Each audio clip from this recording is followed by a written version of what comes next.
ఈ పాలి ఏట గురి తప్పేదే లేదే. ఇక రాజులమ్మ జాతరే. దేని గురించి మాట్లాడుతున్నానో ఈ పాటకి అర్థమైపోయి ఉంటుందిగా. అదేనండి మన తండేలు. ఆల్రెడీ పాటలు రిలీజ్ అయ్యి పిచ్చి పిచ్చి హిట్ అయిపోయినాయిగా. అందుకే ఆ టీముని అందరినీ కలిసి ముచ్చట్లు పెట్టుకుందామా? సరే కలుద్దాం రండి. అయ్యో టీం ఏది, ఎక్కడ పోయారు? ఈ లవ్ బర్డ్స్ని పిలవాలంటే ఈ ఇన్స్టాగ్రామ్ భాషలోనే పిలవాలిగా. సరే పిలుద్దాం రండి.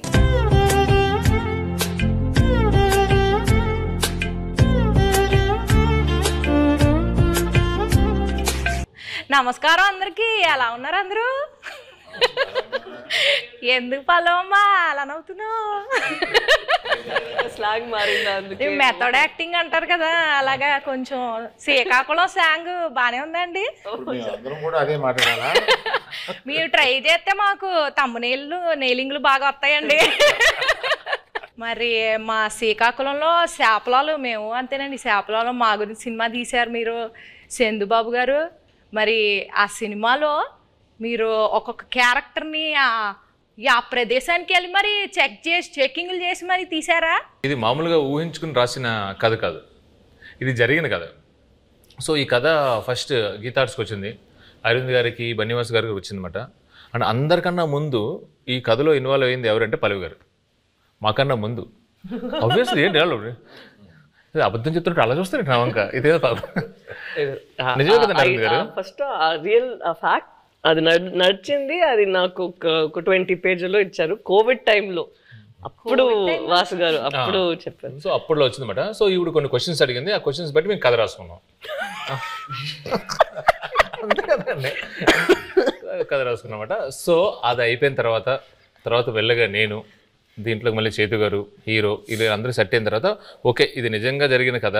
సో ఇంకా జరిగిన ప్రదేశానికి వెళ్ళి ఇంకా తెలుసుకుంటే ఇంకొంచెం ఎక్కువ ఇన్ఫర్మేషన్ వస్తుంది, బాగా రాసుకోవచ్చు కదా అని చెప్పి శ్రీకాకుళం వెళ్ళి అక్కడ వేష, భాష, ధారణి ఇవన్నీ ఎలా ఉంటాయి అని చెప్పి తెలుసుకుని అల్లుకున్న కథ. మరి చైతన్య బాబు గారు మీరు టైలర్ చూసాము.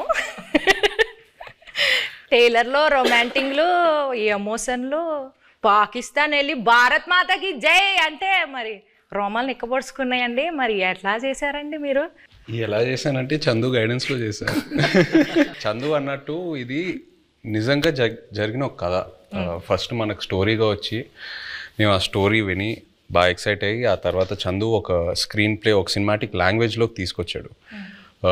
ఆ టైంలో ఆబ్వియస్లీ నేను రాజు క్యారెక్టర్కి చాలా దూరంగా ఉంటాను రియల్ లైఫ్లో. వాళ్ళ కల్చర్ ఏంటి, వాళ్ళ యాస, వాళ్ళు చేసే పనులు, వాళ్ళ ఎవ్రీడే లైఫ్ స్టైల్కి చాలా దూరంగా ఉంటా. సో మనం శ్రీకాకుళంకి వెళ్ళి కొన్ని రోజులు అక్కడ స్పెండ్ చేసి వాళ్ళతో మాట్లాడి వాళ్ళతో దగ్గరగా ఉండి వాళ్ళని బాగా అబ్జర్వ్ చేసి ఎక్సర్సైజ్ చేయటం బాగా హెల్ప్ అయింది నాకు. సో దానివల్ల నేను బాగా అర్థం చేసుకున్నా వాళ్ళు ఎలా ఉంటారు ఏంటనేది. సో మీరు ఏదైతే చెప్పారో ఈ పాకిస్తాను, ఈ ఎపిసోడ్స్ అన్నీ అది నిజంగా కథలో ఉన్నాయి. సో జస్ట్ ఒక సినిమాటిక్ గిమిక్ కోసం మనం అది క్రియేట్ చేయలేదు. సో నిజంగా ఉన్నాయి కాబట్టి ఏదో ఒక ఆనెస్టీ ఉంది దాంట్లో. సో ఒక యాక్టర్కి అంత ఆనెస్ట్ కంటెంట్ దొరికినప్పుడు మోటివేషన్ లెవెల్స్ బాగా హై ఉంటాయి. నా క్యారెక్టర్కి వచ్చేసరికి ఐ థింక్ మనం డిస్కస్ చేసినప్పుడు we were trying to see ఈ ఉన్న సీన్లో ఎలా కొంచెం కొత్తగా మనం చూపించగలుగుతాము. అప్పుడు ఉన్నప్పుడు అక్కడ ఉన్న వాళ్ళు ఎలా ఆలోచిస్తారు, వాళ్ళు ఏం లోపల పెట్టుకోరు, చాలా ఓపెన్గానే ఉంటారు. వాళ్ళకి ఏం మనసులో ఉందో అది బయట చెప్తారు.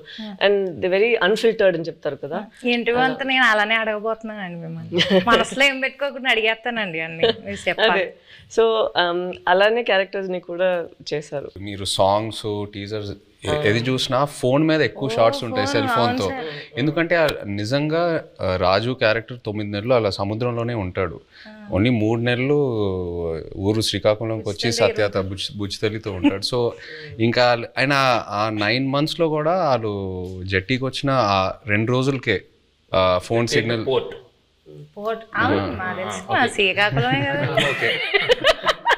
జట్టీకి వచ్చి ఆ 2 రోజులే ఫోన్ సిగ్నల్ ఉంటుంది. సో ఇవన్నీ నేను నిజంగా అక్కడికి వెళ్ళి వాళ్ళ ఎక్స్పీరియన్సెస్ విన్నప్పుడు ఎలా ఉంటారు అబ్బాయిలు, అసలు ఇద్దరు ఇంత ప్రేమించుకొని పెళ్లి చేసుకొని ఇంత డిస్టెన్స్తో ఎలా మేనేజ్ చేస్తారు, ఎలా ఉంటారు అనేది అది చాలా చాలా పోయిటిక్గా అనిపించింది వాళ్ళ స్టోరీస్ విన్నప్పుడు. ఇప్పుడు నేను స్లాంగ్కి టాటా బాయ్ బాయ్ చెప్పేస్తానండి, ఎందుకంటే కొంచెం సీరియస్గా ఆడాల్సిన రౌండ్ ఇది. ఇక్కడ నుంచి నేను ఈ రౌండ్లో కొన్ని టాస్క్లు ఉంటాయి. సో ఫస్ట్ రౌండ్ ఏంటంటే నెట్ రౌండ్, వల గురించి. Second round campus round, boat round, tsunami round, anchor round, ఇలా 5 రౌండ్స్ ఉన్నాయండి. ఓకే, నెట్ రౌండ్, వల రౌండ్ అంటే మీ సినిమాకి రిలేటెడ్ ఎలిమెంట్స్తోని మేము రౌండ్స్ క్రియేట్ చేసాం. సో ఫస్ట్ ఒక పెళ్లి చేయాలంటే 1000 అబద్ధాలు ఆడి పెళ్లి చేయాలంటారు. సినిమా తీయాలంటే కనీసం 100 అబద్ధాలైనా ఆడాలి కదా. సో అలా మీరు ఏ సిచ్యువేషన్లో ఎవరికి వలేశారు, ఎలా అబద్ధాలు ఆడి, అబద్ధాలు అంటే అబద్ధాలు కాదు, ఎలా మీ దారికి తెచ్చుకున్నారు సిచ్యువేషన్ని అని చెప్పేసి ఇది ఒక టాస్క్ అండి. So let start the net round.